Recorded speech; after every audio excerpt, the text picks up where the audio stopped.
CM Siddaramaiah ಕನಸಿನ ಯೋಜನೆ ಅನ್ನಭಾಗ್ಯಕ್ಕೆ ಎಳ್ಳು ನೀರು ಬಿಡುವ ಎಲ್ಲಾ ಸಾಧ್ಯತೆಗಳು ಗೋಚರಿಸುತ್ತಿದೆ. ಬೆಂಗಳೂರಲ್ಲಿ ಮಾತನಾಡಿದ ಆಹಾರ ಸಚಿವ ಯುಟಿ ಖಾದರ್, ಬಿಪಿಎಲ್ದಾರರಿಗೆ ಅಕ್ಕಿ ಕೊಡುವ ಬದಲು 800 ರೂಪಾಯಿಯ ನಗದು ಕೂಪನ್ ಕೊಡುವುದಾಗಿ ಹೇಳಿದ್ದಾರೆ. ರಾಜ್ಯದ 3 ಕಡೆ ಪ್ರಾಯೋಗಿಕ ಯೋಜನೆ ಜಾರಿಗೆ ತರಲಾಗುತ್ತೆ. 5 ಮಂದಿ ಸದಸ್ಯರಿರುವ ಕಾರ್ಡ್ಗೆ ಅಂದಾಜು 800 ರೂಪಾಯಿ ಮೌಲ್ಯದ ಕೂಪನ್ ನೀಡಲಾಗುತ್ತೆ.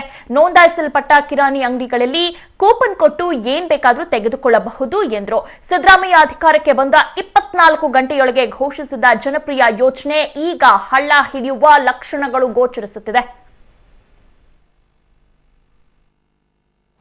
ಇವತ್ತು ಪಡಿತರವನ್ನು ನಾವು ಕೊಡುವ ಬದಲು ಪಡಿತರಕ್ಕೆ ಆಹಾರಧಾನ್ಯ ಕೊಡುವ ಬದಲು ಆ ಪಡಿತರ ಕೂಪನ್ ಅನ್ನು ಕೊಡುವುದು ಒಂದು ಪೈಲಟ್ ಯೋಜನೆಗೆ ಮಾನ್ಯ ಮುಖ್ಯಮಂತ್ರಿ ಕೂಡ ಒಪ್ಪಿಗೆ ಕೊಟ್ಟಿದ್ದಾರೆ.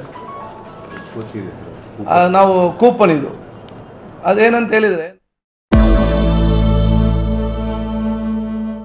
ಹೊಸ ಅಕೌಂಟಿಗೆ ಇವತ್ತು 5,000 ರೂಪಾಯಿಯನ್ನು ಜಮೆ ಮಾಡಬಹುದು. ನೀವು ನಿಮ್ಮ ಹಣವನ್ನು ಮನೆಯಲ್ಲಿ ಖರ್ಚಿಗೆ, ಮಗಳ ಮದುವೆಗೆ, ಸಾಲ ತೀರಿಸೋಣ ಅಂತ ಕಷ್ಟಕ್ಕೆ ಬರ್ತಾ ಇಟ್ಕೊಂಡಿದ್ದಂಥ ಹಣನೆಲ್ಲ ಇವತ್ತು ಜನ ತಗೊಂಡು ಹೋದರೆ ಪಡಬಾರದ ಪರಿಪಾಟಲನ್ನು ಪಟ್ಟಿದ್ದಾರೆ.